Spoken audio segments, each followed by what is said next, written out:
Pra politika ose tallet ose atakon.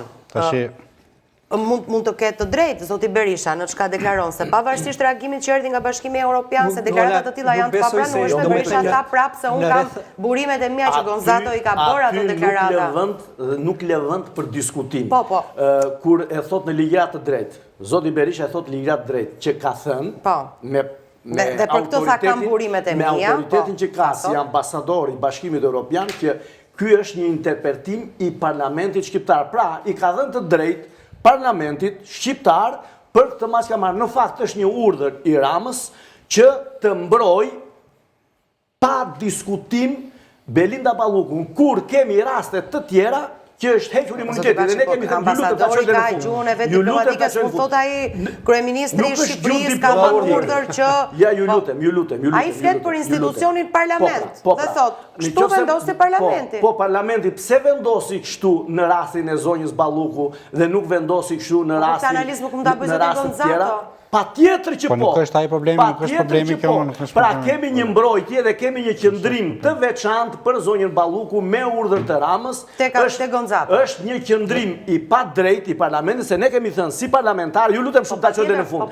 Ne kemi thënë si parlamentar që ne nuk do të mbajmë imunitet. Në rastin që SPAK kërkon heqjen e imunitetit, parlamenti nuk do të kthehet në gjykat që të marrë prova, si shkërkoj Rama, dhe ktheu parlamentin në gjykat, që provat janë këtu ne nuk na bindin, ju boll bët atë pezullimin, madje ai nuk pranoi as pezullimin, tha nuk të pyes ti fare, i tha dhe për pezullim, e çojnë gjykat kushtetuese, e zvarriti dhe pastaj e shkarkoi vet, nuk zbatoi përsëri propozimin e SPAK-ut për pezullim, por kur i erdhi kërkesa në parlament, ne nuk na bindin, i than këto.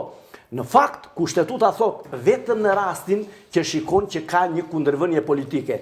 Asnjëherë, as Rama vet nuk ka artikuluar që të thot këtu ka tendencë politike. Atëherë ky qëndrimi i parlamentit,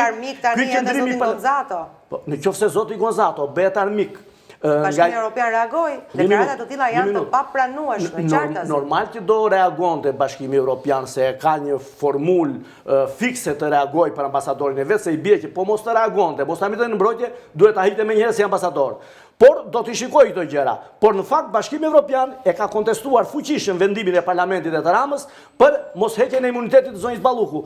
Atëherë kemi një kontradikt këtu midis qëndrimit të zotit Gonzato dhe qëndrimit vetë të Bashkimit Evropian, të Komisionit të Këshillit të Evropës, që thonë që dhe e shkruajtur ndjes, e shkruajtur dhe në raport që qëndrimi ndaj zonjës Balluku është një qëndrim që nuk e favorizon Shqipërinë për integrimin në Bashkimin Evropian. Pra shumë shqip, dhe qëndrimi i zotit Berisha është shumë i drejtë dhe atakim nuk atakohet fare atje zoti Gonzato. Themi një fakt dhe kompleksi. Bëhen sa akuza. Për të cilat thotë se ka burimet e veta, e ka të sigurt informacione. Po të dalë ta përgjigjeshtroj Gonzato.